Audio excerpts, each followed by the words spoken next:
Vamos a orar.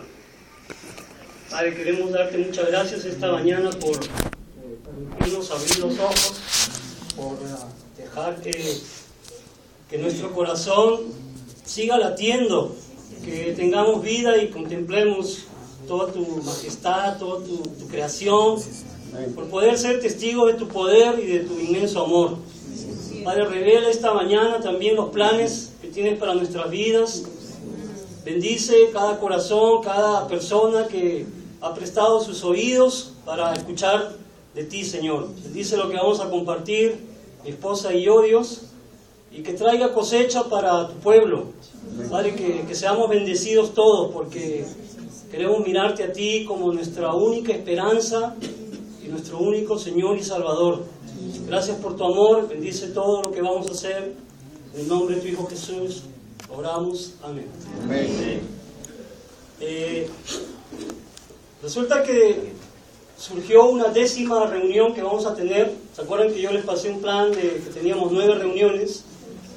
Y en realidad había hecho un cálculo equivocado y faltaba cubrir una 10ª reunión, ¿no? Y ayer hablaba con César y le decía, oye, mira, yo calculé que eran 9, pero me acuerdo que tú dijiste que regresabas el primer domingo de noviembre, por lo tanto, falta cubrir el último domingo de octubre.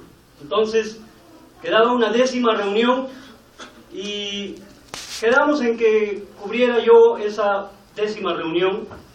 Los hermanos del coro nos van a regalar un servicio súper especial para esa 10ª reunión, ¿verdad? Va a ser un servicio increíble que vamos a tener básicamente a partir de la alabanza y compartir oraciones que tienen que ver con lo que significa Dios para nosotros. Va a ser un servicio diferente, no va a haber un predicador, pero vamos a dejar que el Espíritu Santo se haga presente también a través de la alabanza y a través de las oraciones de los distintos hermanos que van a participar. Amén. Amén. Y claro, cuando yo le pido a mi esposa que comparta, no es solamente por darle representatividad a las mujeres, que seguramente es algo que les anima mucho, pero es también porque ella tiene áreas de espiritual y características, cualidades del corazón que fácilmente rebasan las cualidades y características de mi corazón, y creo que ayuda a complementar el mensaje y viceversa. Entonces, esta mañana ella me va a acompañar a compartir algunas cosas, y de verdad es un tema bien sensible el que vamos a hablar. Es el tema de las pruebas como obstáculos u oportunidades. ¿Qué significan las pruebas para nosotros, no? Y si pudiéramos preguntarnos, por principio de cuentas, ¿quién de este grupo, de este salón que está aquí, ha pasado por alguna prueba? ¿Puedes levantar tu mano? Pregunta más bien quién no, ¿no? ¿Hay alguien que se haya salvado de pasar por una prueba? Creo que no. Entonces no es cristiano. No importa si no eres cristiano, de todas maneras has enfrentado una circunstancia que quizás no lo llamas o no lo reconoces como prueba, pero es una prueba. Es una prueba que de todas maneras la tienes que enfrentar, estés sujeto de la mano de Dios o no. Así es que, imagínate, ¿no? En 20 y tantos años, si le sumamos los años de mi esposa y los míos en la fe, ya estamos bordeando los 50 años, pues. Entonces tendríamos que tener muchas reuniones para contarles 50 años de experiencias, de vivencias, ¿no? Así que hemos seleccionado unas cuantas nada más esta mañana, que espero que puedan ayudar en nuestros corazones y ver el rol protagónico que ha tenido Dios en medio de cada una de estas circunstancias. Y que quiero pedirles, por favor, que me acompañen a 1 de Pedro, capítulo 1.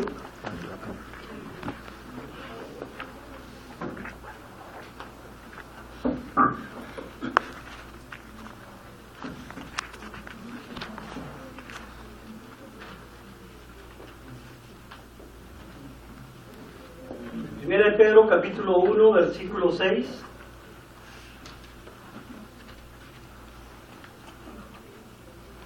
Y vamos a ver la perspectiva bíblica de lo que son las pruebas, no solamente lo que nosotros les vamos a compartir, pero qué a los ojos de Dios son las pruebas. Primera de Pedro, capítulo 1, versículo 6. Dice la palabra de Dios: por esta razón están ustedes llenos de alegría, aun cuando sea necesario que durante un poco de tiempo pasen por muchas pruebas. Mira lo que dice la palabra de Dios. Podemos de aquí deducir varias cosas. Uno, que las pruebas son necesarias en la vida de un discípulo. Esa es la expectativa de Dios. ¿Ok? Las pruebas son una necesidad en nuestras vidas. Y uno podría preguntarse, ¿por qué? ¿Para qué? ¿Cuál es el sentido de ser probado? ¿No acaso ya declaramos públicamente nuestra fe? ¿No dijimos, reconocíamos a Jesús como nuestro Señor y Salvador? ¿No hemos confiado públicamente en su poder? ¿Nos hemos entregado a ser sostenidos por el Espíritu Santo hasta el último día de nuestras vidas? ¿Por qué tengo que ser probado? Sigue en el versículo 7, y está la respuesta. Porque la fe de ustedes es como el oro. Su calidad debe ser probada por medio del fuego. La fe que resiste la prueba vale mucho más que el oro, el cual se puede destruir. De manera que la fe de ustedes, al ser así probada, merecerá aprobación, gloria y honor cuando Jesucristo aparezca. Esta es la respuesta de las pruebas y la necesidad a los ojos de Dios. Imagínate, ¿no? Si el propio Hijo de Dios fue probado, ¿te acuerdas? Tentado en el desierto, N pruebas, traicionado, llegar a las lágrimas de sangre, ¿no? En medio de todas esas aflicciones, Jesús no claudicó en la prueba. Pero también los discípulos, tanto del primer siglo como de ahí en adelante, hemos seguido siendo probados. Y ahí está la respuesta. Debiera ser en todo caso algo que esperáramos con naturalidad, algo normal, algo incluso deseable, ¿no? Ser probado, porque dice aquí que cuando esa fe es probada y yo demuestro la calidad de mi fe, dice que va a merecer aprobación cuando Jesucristo aparezca. ¿Tú quieres recibir un galardón de parte de Dios? Nos anima mucho cuando recibimos un diploma, ¿no? Nos graduamos de un título profesional, etc. Imagínate recibir un galardón de Dios. Decirte tu fe es aprobada. Hermano, ya no vamos a tener que demostrarnos entre nosotros, porque nuestros estándares pueden ser distintos. Pero este va a ser un premio, un reconocimiento de las manos del mismo Dios. ¡Qué increíble! Pensar que nosotros podemos aspirar a una recompensa de esta naturaleza. Las pruebas han sido diseñadas por Dios para perfeccionarnos. Ese es el camino de Dios. Y tenemos que mirar, Él es sabio, Él es el más inteligente, el ser perfecto. Y podríamos preguntarnos, bueno, ¿perfeccionarnos en qué o cómo? ¿Te acuerdas de la clase pasada? Perfeccionarnos en buena conducta, en entendimiento, en dominio propio, en paciencia, en devoción, en afecto fraternal y en amor. Perfeccionarnos en eso. Y por principio de cuentas, perfeccionarnos en la propia fe. ¿Qué es la fe? Dice que es creer sin necesidad de ver una evidencia. Esa es la fe. Creer sin necesidad de ver una evidencia. Cuando hay evidencia, ya no necesitamos tener fe. Quiero compartirles aquí la primera historia. Y vamos a estar alternando con mi esposa. Perdónenos por el probable desorden que haya al compartir, pero la idea es que capten las distintas áreas en las que hemos sido probados. ¿Ya? Quiero compartirles una primera historia, en mi caso, de un noviazgo que yo tuve en la iglesia. Noviazgo en México le decimos noviazgo cuando tú tienes enamorada. Y Imagínate, ¿no? Yo tenía que unos 27 años de edad, un año en la fe más o menos. Entonces, anda imaginándote ese perfil de discípulo, jovencito, ¿no? Súper jovencito. Un año en la fe, y de pronto, hermano, pues caí en estas emociones que se llaman enamoramiento, ¿no? Digo caí, no porque es algo malo, ¿eh? Sino mi naturaleza me llevó a empezar a sentir empatía por una discípula, y al final de cuentas nos hicimos novios. Para aquella época también, te hablo de la iglesia hace 20 y tantos años, que te dejen tener novio o novia era una cuestión sumamente dramática. Tenía que pasar por la aprobación de todo el liderazgo, básicamente. Si tú no calificabas, no ibas a tener enamorado ni enamorada por mucho tiempo. Tú tenías que ser básicamente un líder, tenías que haber probado tu caminar con Dios, ambos, para poderlos dejar ser novios, enamorados. Entonces yo califiqué. Mira, qué increíble, ¿no? Al año yo tenía palanca, vara, en la iglesia seguramente. Califiqué bien rápido. O sea, era como, Jorge, ¿por qué te han dejado tener a ti una enamorada, una novia tan rápido? ¿Qué tienes? ¿No? No sé, la verdad. Algo tiene que haber visto para dejarme tener una novia tan rápido. Hermano, entonces yo emprendí esta relación de noviazgo en la iglesia, y el final trágico, dramático, triste, sumamente doloroso, muy triste.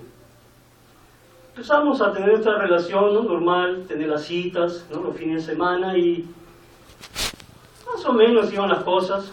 Yo estaba súper entusiasmado, ¿no?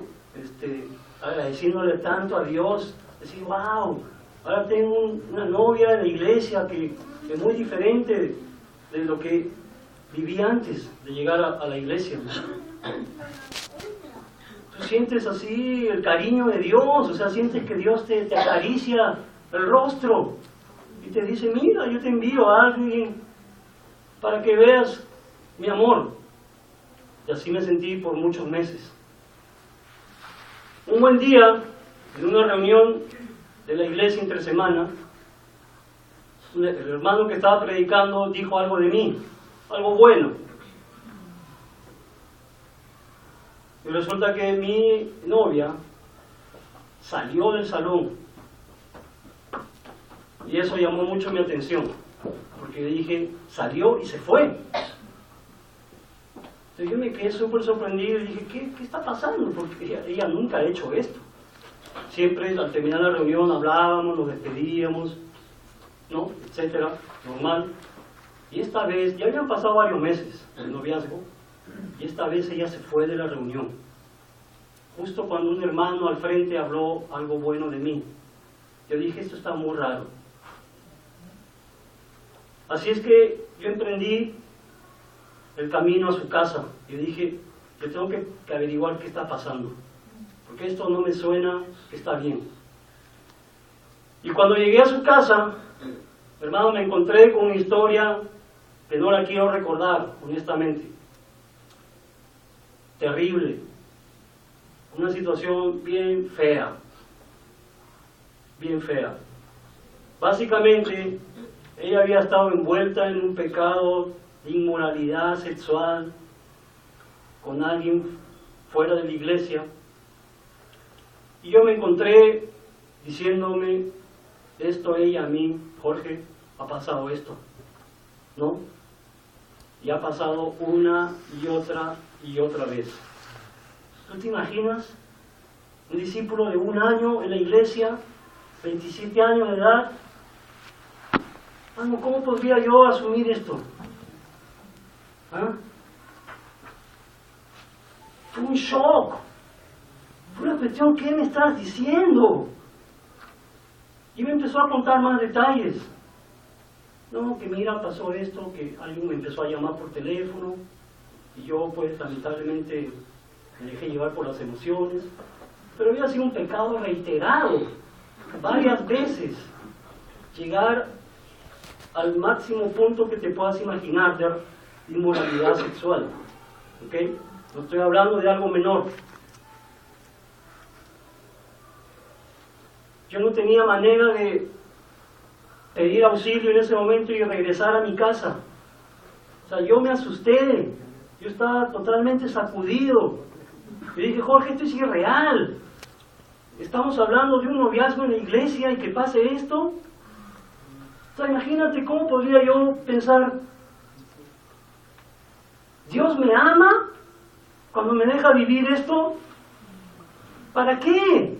Hubiera sido mejor no tener novia, por ahora.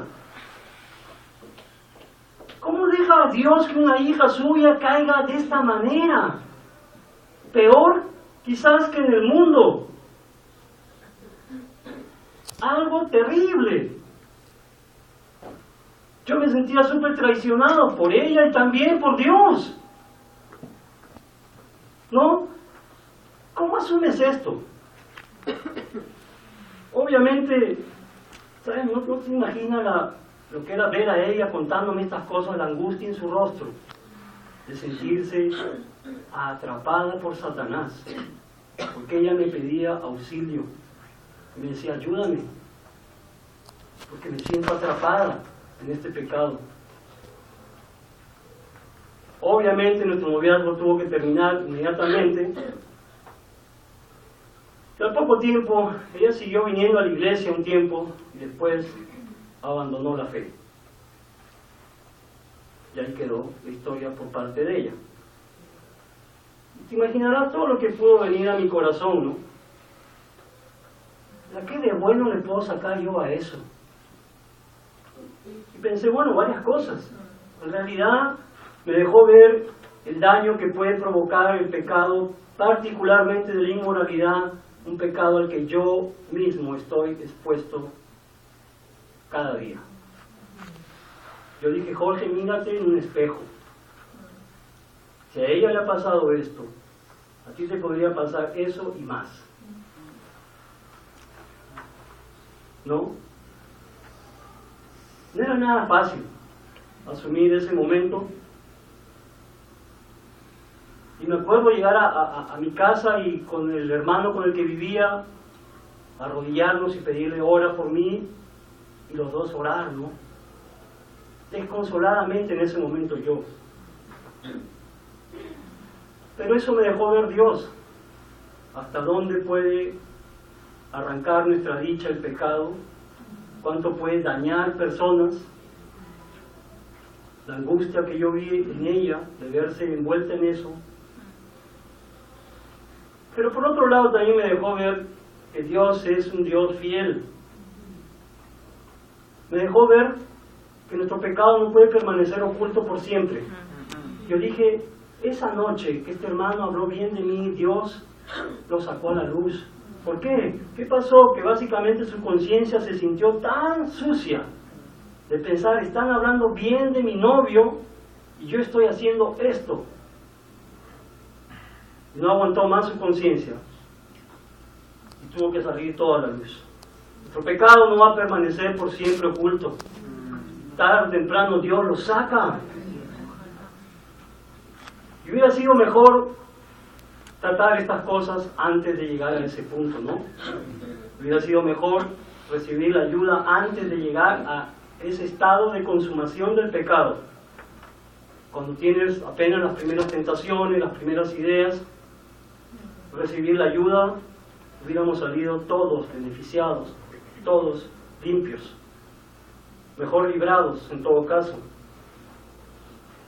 Y pienso siempre, Dios envía siempre su consuelo, y creo que eso fue una de las cosas que me dejó conocer en ese momento Dios, su consuelo. Porque ¿cómo conoces el consuelo de Dios si no es en un momento de angustia, en un momento de tristeza? ¿No? Ahí necesitas sentir el cariño, que Dios te abraza y que Él no te va a fallar. Y bueno, una de las maneras mejores en las que él me demostró que él no me iba a fallar era que después me dejó tener una novia que es mi actual esposa. ¿No? ¿Eso es poca prueba de su fidelidad y su misericordia y su amor? No. Esa es la recompensa después. Ese es su consuelo. Ese es su abrazo. Me dijo, Jorge, espérate un poco. ¿No? Ahí está. Qué increíble lo que Dios había reservado. Le voy a pedir a mi esposa que pase ahora aquí a compartirles también otra historia. Yo tengo 3 historias, esta es una. Buenos días a todos. Yo creo que cada uno de los que estamos en este salón podríamos decir 1000 historias, ¿no es cierto? Y bueno, quiero completar un poquito la que acaba de contar mi esposo. Esa chica que fue su enamorada fue la que invitó a mi hermano a la iglesia. Mi hermano nos invitó a nosotros y a través de ella yo llegué a la fe. O sea que Dios trabaja de muchas maneras. Así que, pero yo quiero contarles 2 historias, pero primero una que marcó mi caminar con Dios. Fue cuando nació mi hijo. Igual tenía yo, no sé, 3, 4 años en la fe. Estábamos trabajando fuerte para la iglesia. Y un día antes de que él naciera yo había asistido a mi consulta médica y la doctora me dijo, faltan como 5 semanas más o menos, ¿no? Y yo dije, todo bien, todo va bien. Ese día yo tuve 2 estudios de oscuridad que sabemos que llevan mucho tiempo, mucha encarga emocional, ¿no es cierto?, para llevar esos estudios, una reunión de líderes. En fin, fue un día muy, muy ocupado para la iglesia. Y llegando a casa, yo le dije a Jorge, ¿sabes? Me siento súper cansada, muy cansada, como nunca me he sentido. Y al otro día, mi hijo nació. No estaba programado, pero fue un momento muy complicado porque, para empezar, él se adelantó bastantes semanas. Pero segunda, yo tuve una hemorragia, entonces era una situación muy complicada. El médico me dijo, ¿sabe qué? Ya no se escucha el corazón del producto, del bebé. Así que la prioridad, en este caso, no es la vida del bebé, sino la suya, ¿no? Y tú sabrás, lo sabemos como mujer, que uno espera con ansias, y bueno, yo también creo que los papás, pero esperamos con ansias el momento de tener a nuestro hijo en nuestros brazos, ¿no es cierto? O sea, esa larga espera, esperamos que culmine con el momento en que nos los entregan. Y bueno, él no se escuchaba, no había señales de que él estuviera vivo. Resulta que yo me quedé sin agua y no me di cuenta, o sea, fue una situación complicada. Pero Dios siempre tiene una respuesta y me gustaría pedirle a mi esposo que lea la escritura que está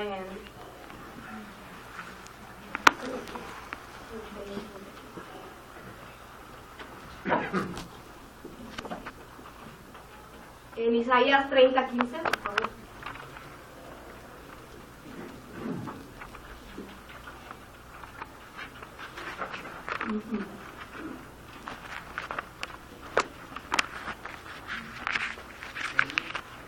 Isaías 30:15. Ya, Isaías 30:15 dice, el Señor, el Dios Santo de Israel, dice, vuelvan, quédense tranquilos, estarán a salvo. En la tranquilidad y la confianza estará su fuerza. Que la NBI dice, en la serenidad, en la confianza estará su fuerza. Y yo creo que en los momentos de prueba siempre necesitamos recurrir a las promesas de Dios. ¿Sí? Por eso dice la palabra, grábatelas en la mente y en el corazón. Y en ese momento que cuando estaba yo dentro de la sala de emergencia, porque aparte tuvo que ser cesárea, soy alérgica a la anestesia y bueno, había muchas complicaciones. Yo recuerdo orando y diciéndole a Dios, Dios, tú me lo diste y también me lo puedes quitar. Yo lo deseo, pero si es tu voluntad quitármelo, llevártelo, entonces dame la fuerza que necesito. ¿Qué produce la confianza en Dios? Produce paz, mucha paz. Y en ese momento en el que estaba yo, estaba yo junto a mí, estaba un médico y me decía, ten paciencia, aguanta un poco más, ya lo están sacando, pero no se escucha. Yo dije, Dios, lo que aquí suceda es tu voluntad y yo la acepto. Como decía yo, confianza en Dios produce paz. Esa paz me ayudó a estar muy atenta a las indicaciones de los médicos y a saber que lo que pasara en ese momento iba a ser la voluntad de Dios y yo la iba a aceptar.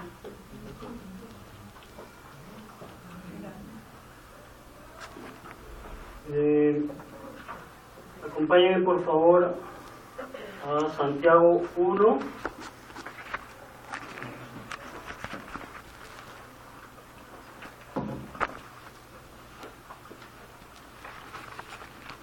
Santiago 1 del 2 al 4.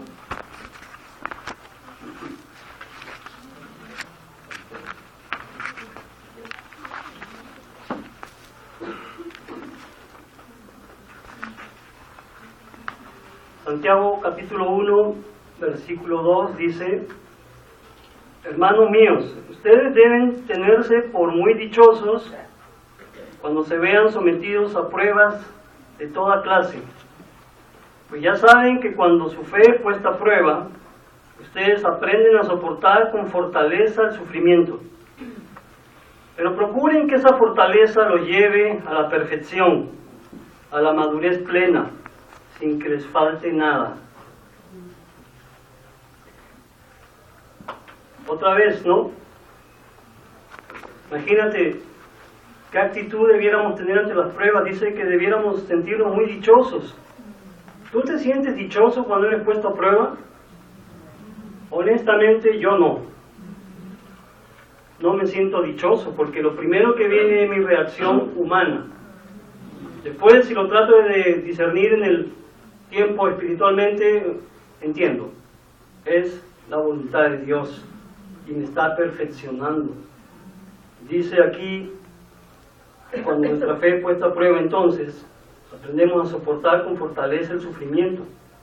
Y no es una idea de torturarnos, ¿no? La de Dios, ¿no? Es una idea de madurarnos.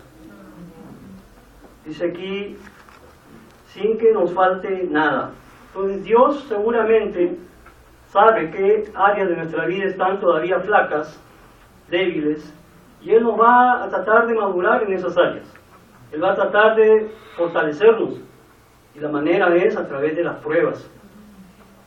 Pero si tenemos una perspectiva espiritual, lo vamos a enfrentar de una manera muy distinta, con paciencia, con humildad, como decía mi esposa, con paz, sabiendo que pronto voy a ser librado de esa prueba. ¿A qué tipo de pruebas se refiere la Biblia? Dice aquí, pruebas de toda clase. No se escapa ningún área para Dios. Quería contarles una segunda historia de algo que aquí, quizás de un modo irónico, yo le llamé mi año sabático. Hermano, rápidamente les cuento. Yo vengo de una familia donde somos 3 hijos, papá y mamá. Ustedes conocen a mi mamá, que está sentada allá. ¿No? Mi papá es militar, que dicho sea de paso les comparto, ya salió del hospital, es increíble. Y también su hermano Jorge está aquí con nosotros, qué increíble, ¿no? Sí. 2 cosas por las que estuvimos orando la última semana están contestadas. Dios nos ha favorecido. Tenemos que reconocer su misericordia. Yo no vengo de un hogar que sea donde haya tenido una cuna de oro, pero tampoco vengo de un hogar pobre. Vengo de un hogar de clase media. Mi hermano en la actualidad es piloto de LAN. Comprenderá que no es una profesión para gente menesterosa, para gente que tiene muy poco dinero. Todo lo contrario. Es una profesión probablemente la más cara que existe en cualquier país realmente. Una vez que me bauticé, y no sé si aquí yo estudié en una universidad privada, que es la Ricardo Palma, y después me fui al extranjero, ¿no? 25 años. Yo viví como algunos de ustedes siendo soltero también, no nací casado, ¿no? O sea, era soltero y vivía en un departamento de solteros. ¿Hay departamentos de solteros aquí en Lima? Había. Todos se casaron.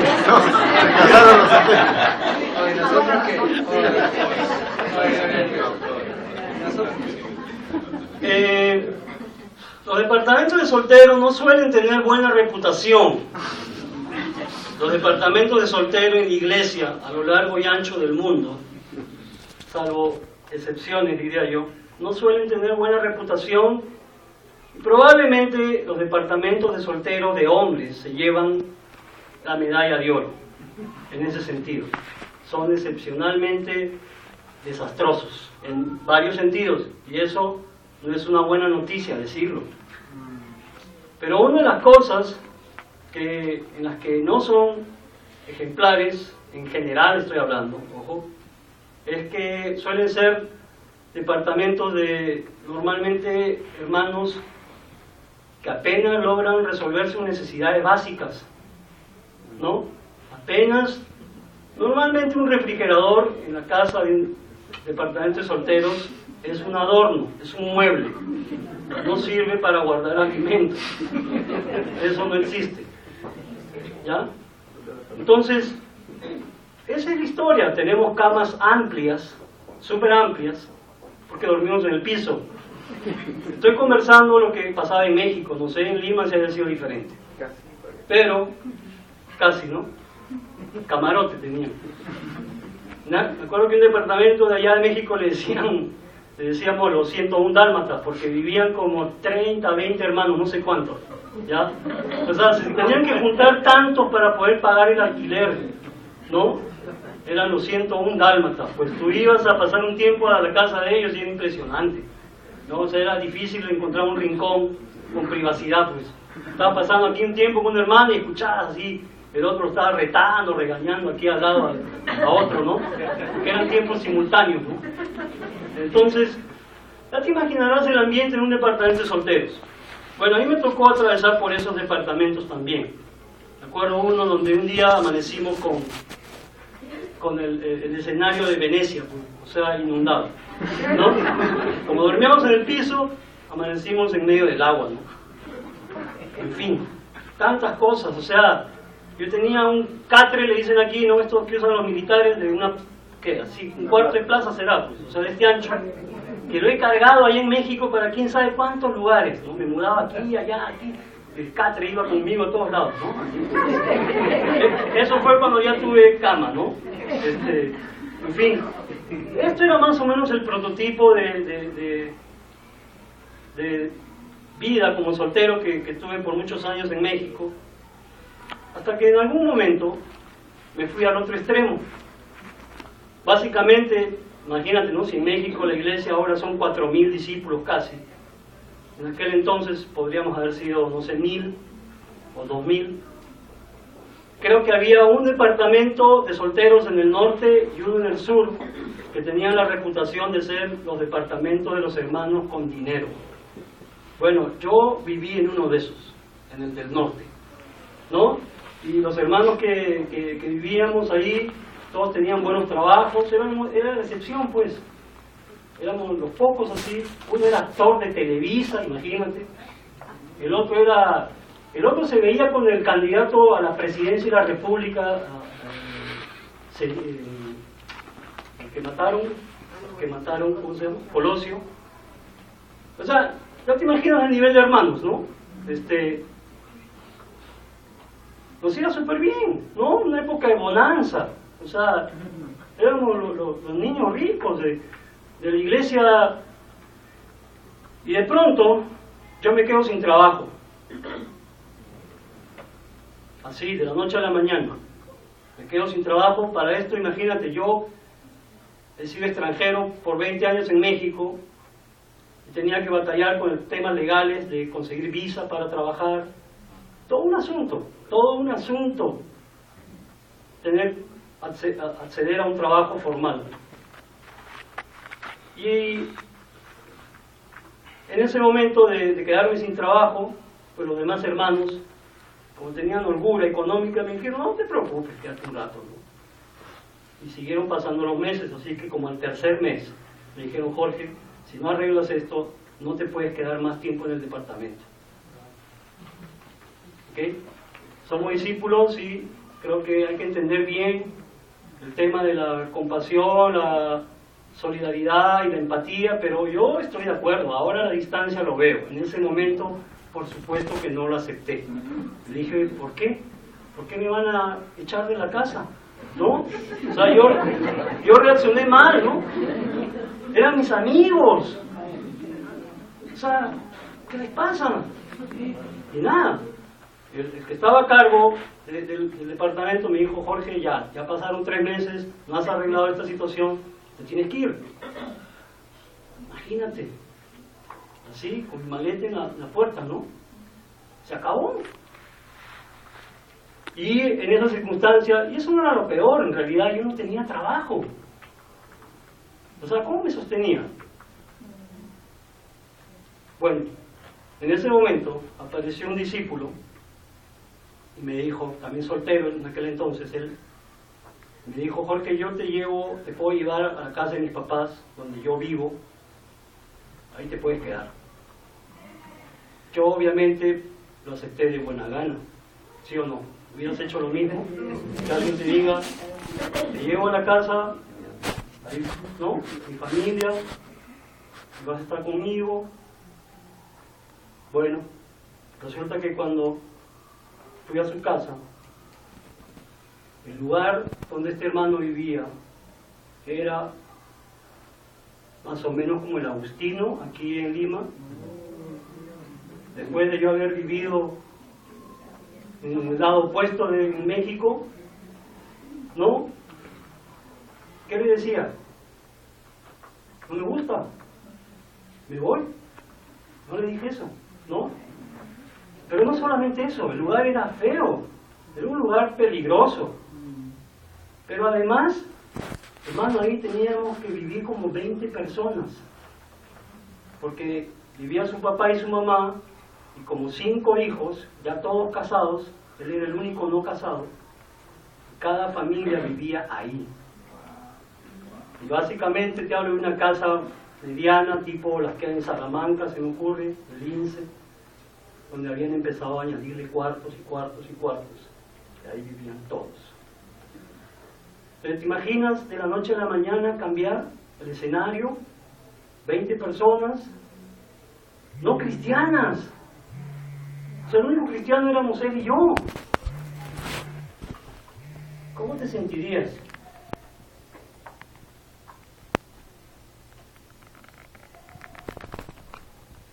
Ese fue un tiempo sumamente difícil, uno de los más complicados en mi vida como cristiano. Un tiempo donde yo llegué a desear que no amanezca. ¿Sabes por qué? Porque cuando amanecía empezaba la preocupación, empezaba mi angustia, de decir, otra vez amanece y ya sé lo que va a ser el día. No tengo dinero, estoy aquí, me siento botado en un lugar feo, empiezo a vivir situaciones inconvenientes porque son 20 personas no cristianas. Me sentía muy mal, muy mal.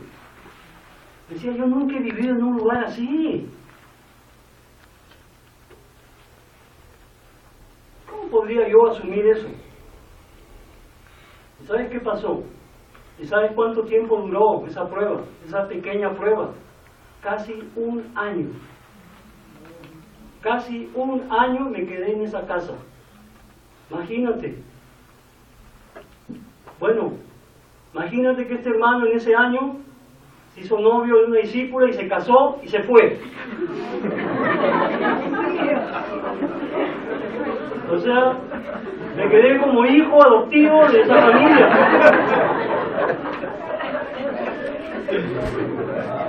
Una cuestión terrible, porque resulta que después llega otro hermano más, que también una historia similar, extranjero también, no era mexicano, terminó ahí viviendo conmigo.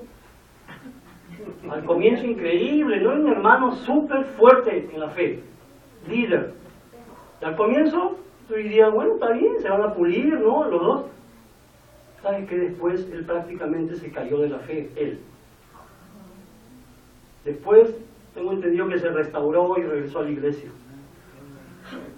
Pero ese tiempo, por un año, ¿imaginas vivir así? Hermano, ¿de qué manera Dios me podía madurar ahí? ¿Y de qué manera yo podía percibir su consuelo? ¿Sabes qué pasó ahí?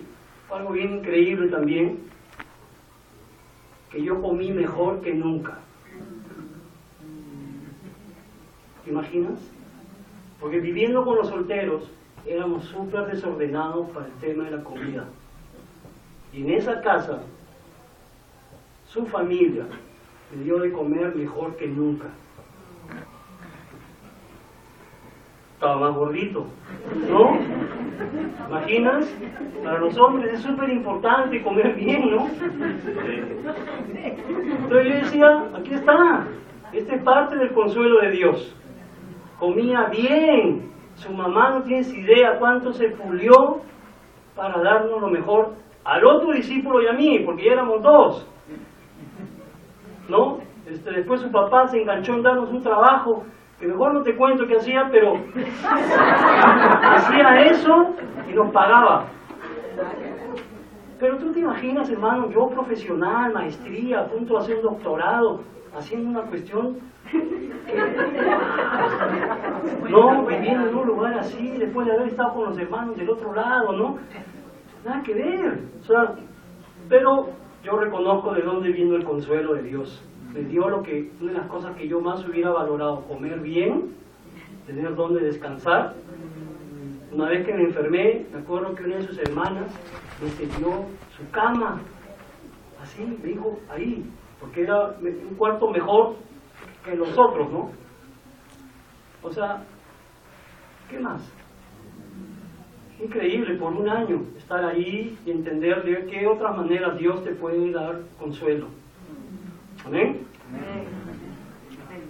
Bueno, esta es otra historia que me gustaría compartir con ustedes, aunque me hubiera gustado que Jorge contara la primera parte, pero cuando fuimos a vivir a Chile, creo que fue otro momento en el que Dios probó mi confianza en Él, porque estaban sucediendo varias cosas dentro de mi familia y yo no quería ir a Chile, no era mi deseo ir a Chile, era el deseo más de mi esposo que el mío, ¿no? Pero la razón por la que no quería ir es porque mi papá ya estaba muy grave y mi mamá también había sufrido una operación bien delicada de colostomía y estaba a punto de ser operada nuevamente para reconectarla, lo cual no sabían si se iba a poder o no. Y resulta que por el terremoto no pude viajar en el momento que debía haberlo hecho, ¿no? Y empacando lo que iba yo a llevarme, que nomás me llevé 2 maletas con ropa, y todo lo más lo tuve que dejar.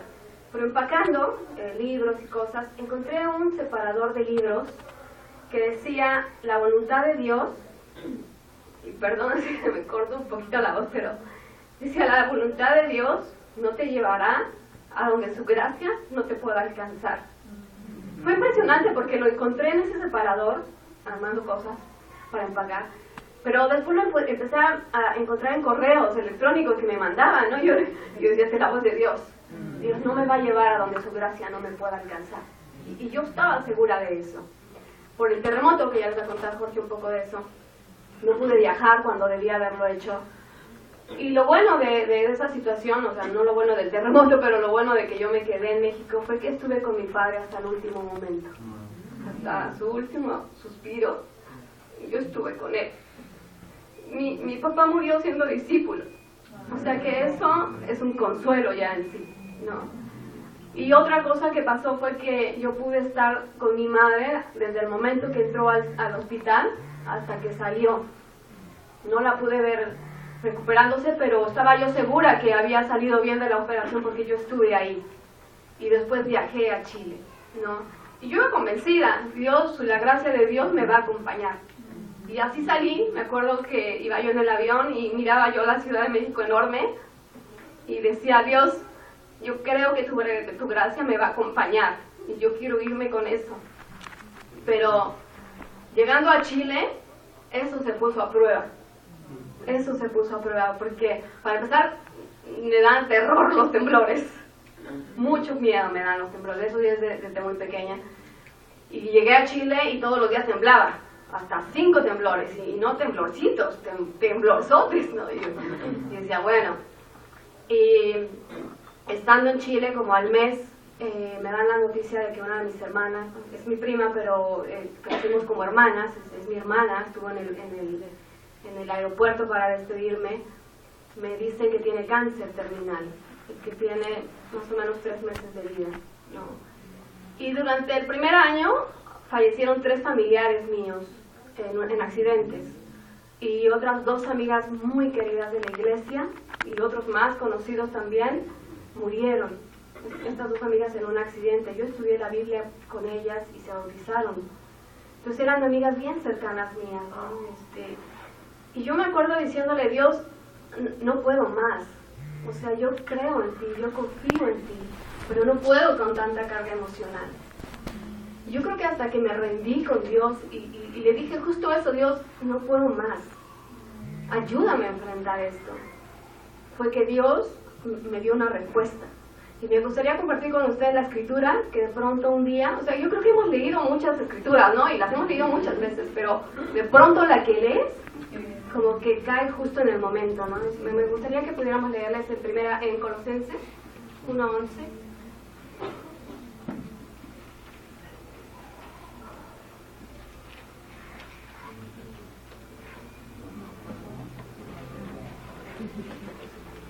Colosenses 1:11 dice: pedimos que Él con su glorioso poder los haga fuertes, así podrán ustedes soportarlo todo con mucha fortaleza y paciencia y con alegría.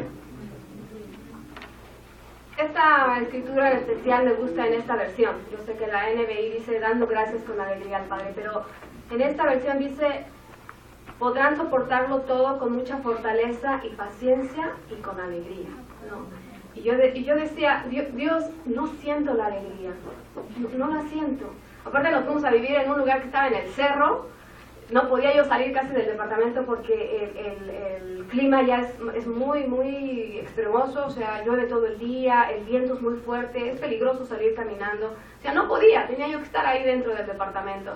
Entonces para mí fue una situación bien, bien complicada, pero cuando yo leí esta escritura y Dios decía, Dios que me iba a dar la manera de enfrentar la prueba aún con alegría, yo le pedía eso a Dios.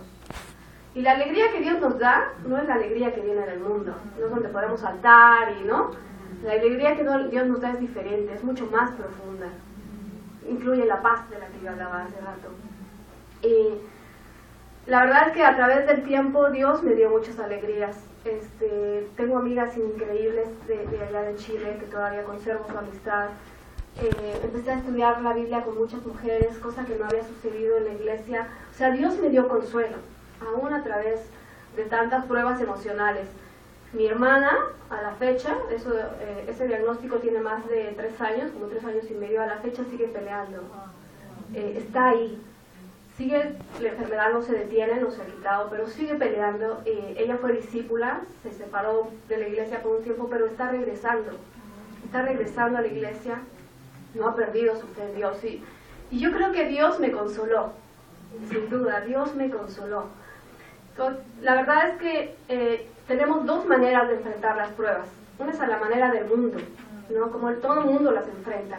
Pero eso nos va a llevar a tener amargura, nos lleva a estar preocupados, a tener estrés, a estar angustiados. Esa es la manera como todos enfrentan las pruebas.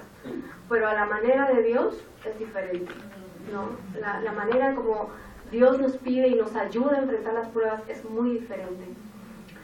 Si elegimos la manera espiritual, yo quiero igual animarnos. Hay como varios pasos, ¿no? Digamos, ora, ve con Dios, dile cómo te sientes. Jesús lo hizo. Jesús dijo, yo estoy angustiado, si es posible líbrame.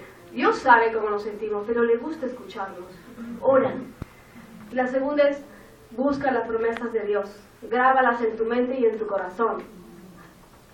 Grábate escrituras. Por ejemplo, Dios, estoy cansado, estoy débil, pero tú dices que das fuerzas al cansado, levantas ¿no? O sea, grábate las escrituras. Tengo miedo, pero tú dices que me sostienes con tu mano victoriosa. me han herido, he sido lastimado, pero tú dices que aunque mi padre y mi madre me abandonen, tú cuidarás de mí. ¿Sí? Hay una frase en que un hermano dijo en uno de los cursos de la escuela bíblica, la decía en inglés. Él es, por un accidente, él está paralítico, pero él decía mucho durante el taller que nos dio, lo decía en inglés, decía every day God is enough, pero en pocas palabras dice, cada día Dios es suficiente. Y yo me quedé con esa frase. Y cada vez que me siento así con pruebas, yo digo, cada día Dios es suficiente. Y la última, yo te animo a que busca personas espirituales. Busca personas que te van a ayudar a enfrentar las pruebas de una manera espiritualmente. Es decir, rodéate de la iglesia. Busca en la iglesia la ayuda. Y quedámonos con eso de que cada día Dios es suficiente. Muchas gracias. Vamos a terminar en 1 Corintios 10.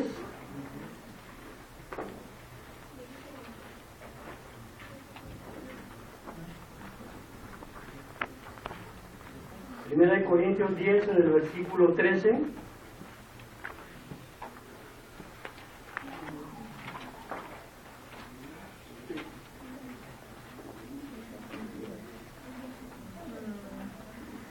Dice, ustedes no han pasado por ninguna prueba que no sea humanamente soportable.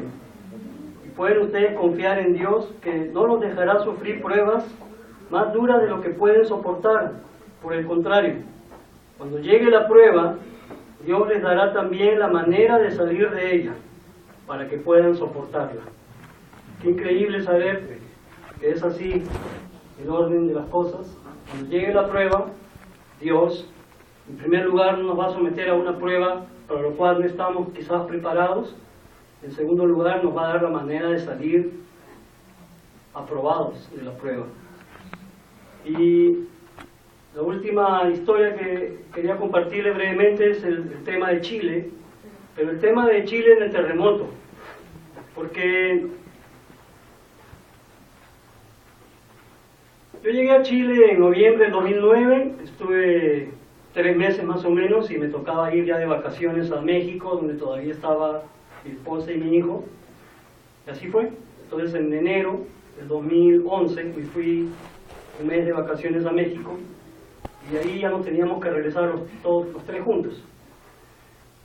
Yo me adelanté unos días nada más, en una cuestión de logística de vuelos, donde yo iba a volar una semana antes que ellos dos, y llegué a Chile de vuelta como por el 20 de febrero más o menos.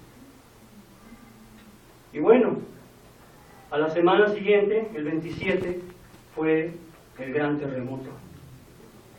¿No? Y Pati ya les adelantó un poco. Eso implicó muchas cosas, implicó que ellos ya no pudieron viajar. Tú sabes que se cierran aeropuertos, se cierran muchas cosas. Básicamente ellos pudieron viajar hasta un mes después.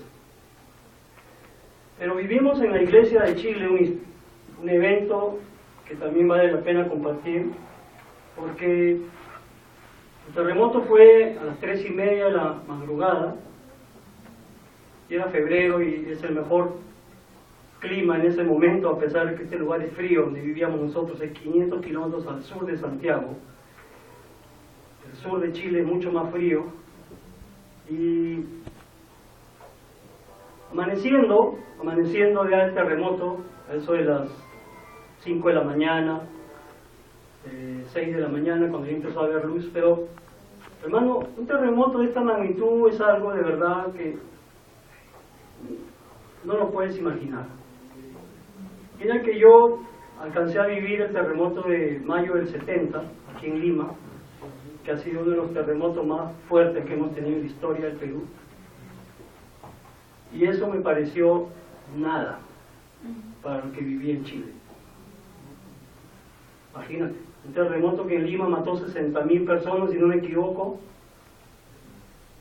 En Chile fue algo espantoso, por decirlo menos. En la noche, yo vivía en un edificio de 4 pisos, no tienes idea cómo se sacude una estructura con un terremoto de esta magnitud. No tienes idea. Y vas a pensar que exagero.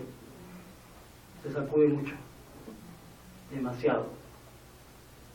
Al punto que si te tratas de mantener de pie no se puede. Yo no creía eso.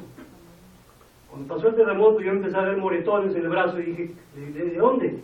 Bueno, cuando traté de pararme me fui contra las esquinas de las puertas, a ese punto. Yo vi cómo se sacudía el departamento, era como un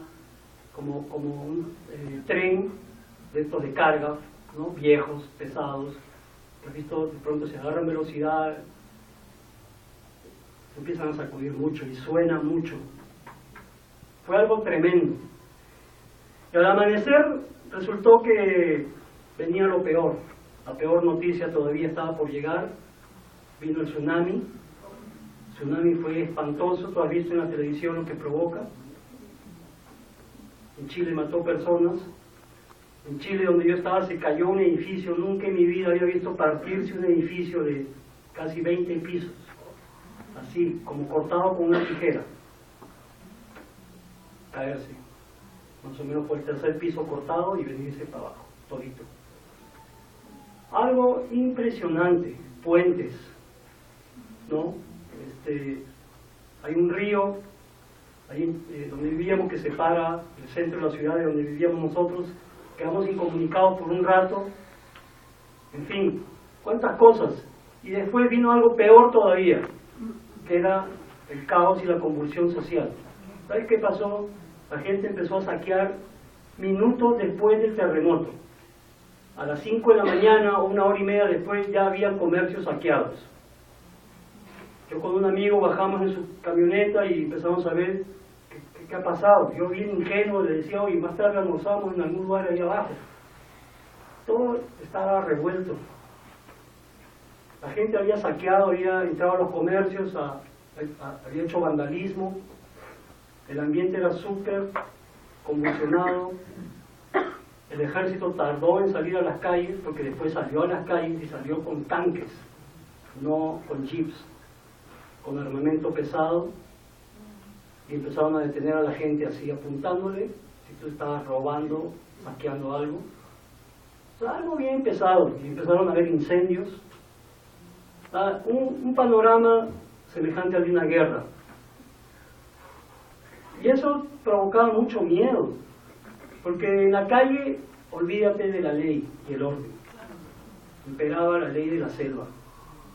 Cualquier persona te podía asaltar, matar en la calle, a ese punto.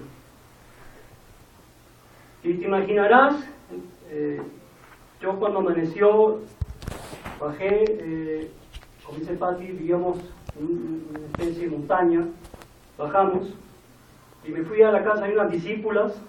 Acuérdate que éramos 10, ¿no? En esa casa vivían 3 hermanas solteros. Y no, cuando llegué, habían llegado los otros hermanos, una pareja más de casados, ¿no? Que eran los que dirigían la iglesia oficialmente. Al final, pues nos juntamos ahí, decidimos, ¿qué hacemos? Y decidimos juntarnos en la casa de ellas, todos. Y fue una buena decisión hacer eso. Porque tú no estabas seguro en tu casa, tú no sabes si en la noche podía pasar cualquier cosa. Yo dije, afortunadamente yo no tengo nada, porque acababa de llegar, no había comprado nada todavía, no había muebles, no había una cama, no había televisores, ni pantallas, ni nada. Así que dije, bueno, si se quieren meter al departamento, pues se van a llevar las paredes. Y como están rotas, ya están quebradas, no creo que les sirva mucho. Entonces me fui tranquilo y dejé el departamento. Y nos juntamos en la casa de estas 3 hermanas, y lo que pasó ahí fue increíble. Porque te imaginarás en medio de esa convulsión, ¿tú qué querías? Más que nada, querías sentir el cariño, el resguardo de los demás. Y eso fue lo que tuvimos. Ellas, en esa casa, por una cuestión absolutamente sorprendente, tenían agua, lo cual era una rareza. Nadie tenía agua en la ciudad. Esa zona tenía agua. Y también tenían gas, pero allá en Chile ya el gas está a través de las tuberías, el gas domiciliario. Ellas no, ellas tenían gas en balones, como aquí. Por lo tanto teníamos gas y teníamos agua. Lo único que no teníamos era luz. Y obviamente en algún momento todos nos quebramos. Yo me acuerdo que nos apartábamos de pronto durante el día. El trabajo se suspendió, pues por supuesto, para todos, más o menos 2 semanas. Nadie iba a trabajar, los discípulos ni nadie. Todo estaba colapsado, ¿no? Y cuando durante el día nos apartábamos cada quien por su lado, tú veías a cada uno de nosotros llorando. Cada uno de nosotros tuvo que llegar al punto de sentir, necesito el consuelo de Dios, porque nos sentíamos sumamente frágiles. Chile tembló por años después de ese terremoto. Y te hablo de réplicas de grado 6, grado 6.5, esas eran las réplicas en Chile, hasta 7 casi. Nos acostumbramos, pero llega un momento en que tú dices, esto puede terminar con mi vida, la verdad, porque es algo que sobrepasa nuestros alcances, ¿no? Y en medio de ese escenario, los hermanos de Santiago llegaron con una camioneta llena de comida, pero llena, sí. Básicamente nuestra rutina de vida era juntarnos en la mañana, desayunamos, nos repartimos las labores domésticas, en la tarde nos juntábamos a orar, a comer, en la noche salíamos porque tenías que cuidar el lugar donde vivías, a pesar de que nosotros vivíamos en un lugar protegido por una reja electrónica. Teníamos que hacer guardias, rondas nocturnas, y compartimos con todos los vecinos de ese condominio, todos. Unas 30 personas se juntaban con nosotros a cantar, a alabar a Dios, ¿no? O sea, fue un tiempo de compartir nuestra fe de una manera que tú no podrías haber sospechado, ¿no? ¿Cómo Dios va a mandar un terremoto para que ustedes compartan su fe? Cuando todo el mundo está pensando en, ojalá que sobrevivamos, ojalá que alguien nos dé de comer, ojalá que se restituya el orden, cuando hay un caos en la calle. Y lo que vivimos entre nosotros, entre ese grupo, hermanos, también nos hizo ver a mí más que nunca lo que debe haber sido la iglesia del primer siglo. Yo le agradecí a Dios por esa experiencia, porque nunca antes había vivido yo una experiencia tan cercana a la iglesia del primer siglo, porque nos reuníamos todos los días a orar, a partir el pan, a compartir la fe, a darnos consuelo, a alabar a Dios y a seguir orando. Cada día, por 2 semanas. ¿Sabes que después de ese tiempo, después cuando se restituyó el orden, cuando tuvimos que regresar a trabajar, se restituyó la luz, los servicios, no nos queríamos separar? En serio. O sea, me acuerdo que empezaron a molestar a unos discípulos que eran solteros y les decían, ya, hermanos, váyanse, o sea, es hora, ¿no? No queríamos separarnos, habíamos hecho una familia. Por esas 2 semanas nos habíamos compenetrado como nunca antes hubiera sido posible, porque convivimos las 24 horas del día. Es increíble lo que Dios hace a veces para hacernos entender cómo es su amor, cómo es su consuelo, porque a través de esas circunstancias tan adversas Él estaba en el medio. Él recibía toda la gloria, el honor y la honra, porque nos juntamos y la gente vio que podíamos dar testimonio de nuestra fe en medio de una circunstancia tan difícil. De verdad le agradezco a Dios esa experiencia. Ojalá no fuera necesario llegar a esos eventos tan dramáticos y trágicos para juntarnos como iglesia, como la iglesia primitiva, para sentirnos en unidad, para valorarnos el uno al otro. No tienes idea de la cantidad de cosas que hicimos. Ensayamos todos los formatos de discipulado, de oración, nos juntamos en grupos mixtos, en grupos de hombres. Todo lo que te imaginas hicimos por 2 semanas. Increíble. Qué increíble, porque eso es algo que Dios ha sembrado para que nunca se retire de nuestra mente y de nuestro corazón, para que quede una evidencia para siempre de cómo Él actúa en nuestras vidas. Voy a terminar leyendo Santiago 1:12. Hubiera querido compartirles más del último tiempo, que significa la llegada a Lima, pero esa es otra historia. Y también hay una historia ahí, también hay una historia que tiene que ver con este tema, pero lo vamos a tener que dejar para otro tiempo. Santiago 1:12 dice: